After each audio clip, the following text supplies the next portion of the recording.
Ladies and gentlemen, this is the very new, very big and, as you can see, very orange new Skoda Fabia.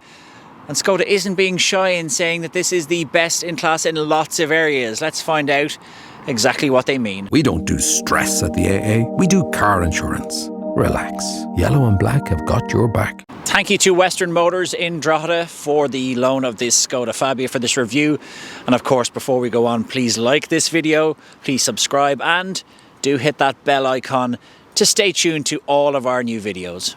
There's some really nice design features on this car as well. Obviously the orange paintwork might not be everyone's taste, but the black wing mirrors and black roof really set it off nicely. And of course we've mentioned those aerodynamic wheels. But at the front it's got the new Skoda family face, that more imposing grille, that more aggressive grille, and these really strong crease lines in the bonnet, and this low down air diffuser, which of course has increased the aerodynamics, really set this car off. This is an imposing front end, an aggressive front end, and it's lost some of the cartoon-like looks of the previous Fabia. You do join us on what is a very windy and wet Irish February day. However, this car really does brighten up what is an otherwise grey horizon. And just look at it, look at the new Fabia. It is big, it's over 4 meters in length, it's taller, it's wider. And that's because it sits on that MQB A0 platform, so you've seen it on newer cars like the Volkswagen Tego. And it's really big, and it's obviously has a longer wheelbase. That will give you more space inside the cabin, and it's also what Skoda says has got the biggest luggage capacity in its class of 380 litres, 50 litres more than before. So what you're looking at here is a very substantial car. This is a car that looks and feels like a Volkswagen Golf would have a few years ago. This is a car that costs just over €19,000. So it's a big leap from where Skoda was before with the Fabia. So let's find out what are the good points. Have Skoda kept some of those really clever, simply clever points? And how does it drive? Because we know for Ireland this only comes with one engine variant, a 1 litre petrol engine with a variety of outputs. So let's see how we go. There's a choice of 3 1 litre engines for the Fabia. First has 80 horsepower, the MPI. The second has 95 horsepower, which is a TSI. And if you want a DSG, it's 110 horsepower. There are 3 trim levels. Active is from 19,150, Ambition from 2350, and this style is 21,950. You can see from the specifications here, Active has 15-inch steel wheels and a 6.5-inch display. Move up to Ambition and you get 15-inch alloys and parking sensors as well as cruise control. And the style, as you see here, has 16-inch alloys, the Bolero Infotainment System and keyless entry. So best in class claim number 1 is for the luggage capacity, and with 380 litres it's probably hard to see any car that's bigger at the moment. Think of the Toyota Yaris, Suzuki Swift, they're all about 280, so they're 100 litres yet less. And of course, this being a Skoda, it has lots of simply clever features. Here in the back there are a variety of dividers, there are a variety of hooks to secure your shopping. It's just a really cleverly laid out boot space. Sitting in the back, I'm actually really surprised by just how much space there is. I'm a tall guy, I have plenty of knee room, plenty of headroom, and remember, I'm in the back of a Super Mini, but it doesn't feel like a Super Mini anymore. This feels like a much more substantial car than we're used to in this class.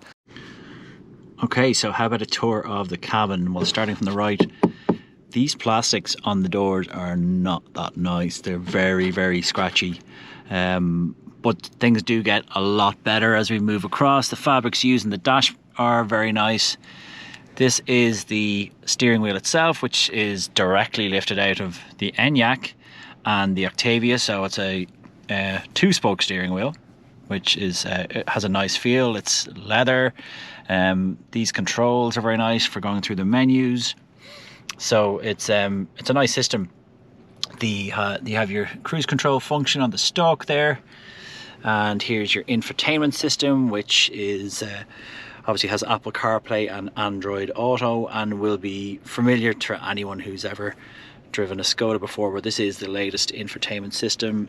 Here we have an air conditioning system. This car is manual air conditioning, so the controls and functions are there.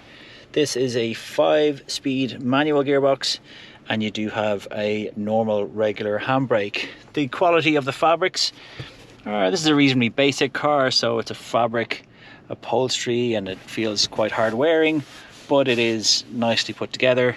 and obviously that door trim is good quality too. Things are much better in terms of quality as well, higher up on the dashboard here. Previously, I think very few people would have said, oh God, I'd really love a Skoda Fabia.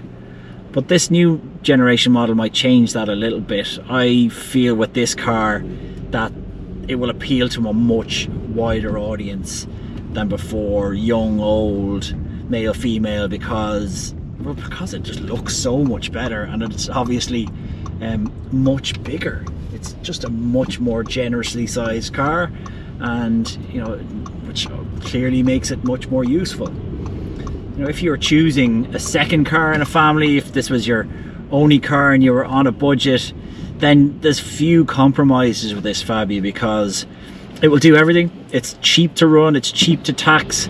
Of course there's no EV, there's no hybrid at the moment, but this basic enough petrol engine is going to cost you very little to run. The fuel economy is going to be decent in it, so I wouldn't let the fact that there is no hybrid or plug-in hybrid yet hold you back. That's possibly one for the future, but overall this is a big giant leap from where it was in the past, and it feels like a Mark 6 Volkswagen Golf. That's the impression I've got by spending a little bit of time in this. It's like a much bigger car from 6-7 years ago. For a while it looked like the Super Mini segment was on its last legs, but the resurgence of the likes of the Toyota Yaris last year in Ireland has shown that there is life in that segment yet, but especially when you see with cars like this, the Fabia, that they're growing up. You're no longer getting a car that feels like a tinny rental car. This is a much more substantial car that feels like a larger family hatchback from a few years ago. And this one looks nice. The quality is better than before, but it's the space and the comfort that will be the real draws for this car. And it starts at just over €19,000, and for that you're getting a really well-rounded and mature package. You might need to spend a little bit more to get the right equipment for this car, but Skoda have really upped their game with this Fabia. It's well worth taking a look at.